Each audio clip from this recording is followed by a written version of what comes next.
The big 7 stories that are happening right now. Of course, we've got a lot of stories we are watching for you at this moment. Topping the list, fallout tonight from the controversy surrounding West High School's football program. Now, the school's head football coach, Lamar Brown, has been relieved of his coaching duties after assistant coaches he hired and supervised face criminal charges. Knox County Superintendent says Brown will remain a teacher within the district and will be reassigned. Now, we've been reporting on those assistant football coaches facing criminal charges. Chad Brooks and Richard Shaver. Brooks has been indicted on more than a dozen counts of statutory rape. Shaver is charged with 4 counts of sexual battery by an authority figure.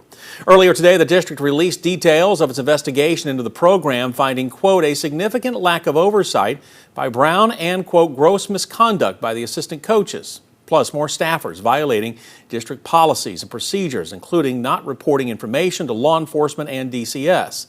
Beyond Brown's reassignment, more steps being taken include firing an educational assistant, plus reprimanding and reassigning a teacher. Now, Superintendent Dr. John Reiswig says the investigation was a top-to-bottom look at school and program leadership. And when it comes to assigning blame, Reiswig says his own experience in serving as an assistant coach figured into this process. Was taught during that time that everything speaks to the name of that coach and to that program when you run that. And those everything are midnight bus rides on the way home, like behavior in locker rooms, right? Not just what happens on the field or the court between the time the whistle blows, but it's everything. Dr. Reiswig noted that the district investigation was strictly administrative in nature. Any criminal investigations are being handled by law enforcement. Of course, we'll keep following those as they move through the justice system. So with Lamar Brown out, Superintendent Reiswig named Barron Chandler as West's new football coach. Moving forward, West High School athletics will be under increased oversight in the hiring process for coaching candidates over the next 2 years. Also, over that time, West High staff will go through extra training requirements. The district also plans more oversight into compliance and a review of the athletics handbook. A teenager in Monroe County is accused of murder tonight after sheriff's deputies find an adult on the ground outside his home. Deputies making that find after responding to a 911 call about an assault last Thursday afternoon on Faulkner's Chapel Road. This is just outside Sweetwater. They found 41-year-old Stephen Reed with injuries that deputies described as life-threatening. Now, Reed died the next day. Before that happened, and about 7 hours after the first 911 call, deputies took a 17-year-old boy into custody. He is charged with first-degree felony murder and aggravated abuse of a vulnerable adult.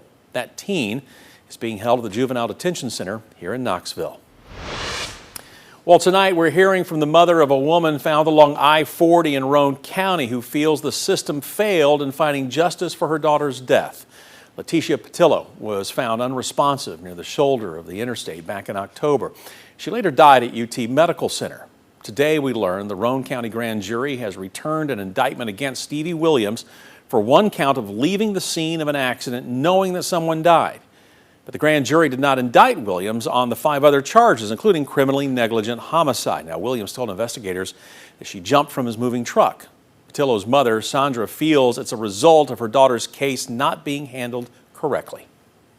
I was devastated again, upset, seeing that the system in Roane, Tennessee had failed me. I had some complaints and concerns before the grand jury got the information. I felt that there was not enough information given and things were left out. Sandra says she'll continue to pray and continue to ask questions. Amid a statewide call for local jurisdictions to enter into 287G agreements with ICE, we are now learning that the Norris City Council voted not to enter into such an agreement. You know, at the beginning of last week's meeting, Mayor Chris Mitchell made the motion to remove a resolution supporting ICE's 287G program from the agenda, which, if approved, would have allowed the city to enter an agreement with Homeland Security. The Anderson County Democratic Party notes that when Mayor Mitchell asked community members in the room for a show of hands from people who supported the resolution, he received no response. Next up for you tonight, the city of Morristown is growing with a global aerospace company announcing plans to expand in the area. Honeywell Aerospace Incorporated will bring 217 more jobs to the area. This happening less than a year after the company created 50 new jobs in Hamlin County in 2024. Currently, it employs over 1,000 people and is one of the largest employers in the county. But when it comes to a growing community, residents tell us they are not surprised Honeywell chose Morristown to expand, as they have seen the area boom since the pandemic. A lot of small businesses opening up, a lot of local businesses that are growing. We've had businesses that were in smaller locations move to bigger ones, so that's the biggest thing. Everything's growing, nothing's slowing down, so that's good. You know, between big companies like Honeywell investing in the area and small businesses choosing downtown Morristown to open up shop, the city mayor tells us they are also expanding residentially and recreationally. And stay in Morristown for a moment. City considering an $8 million investment to build an industrial building.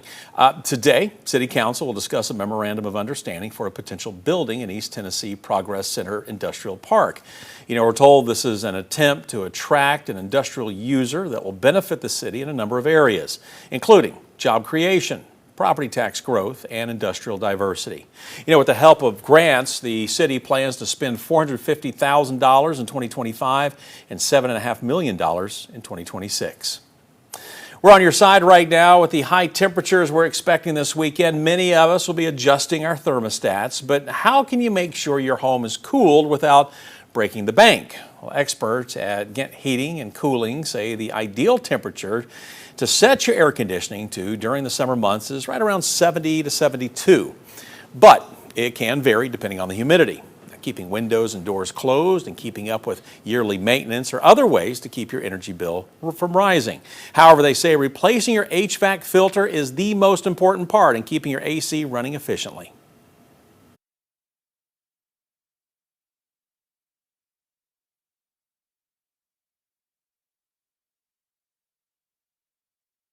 If you think about it, like if you took a wet washcloth and covered your face and tried to breathe through it, you would have trouble breathing.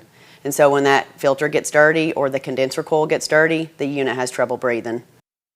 All right, so cleaning out your ducts will also help keep your air clean and your bill low. So just a couple things to think about here as these temperatures start to go up.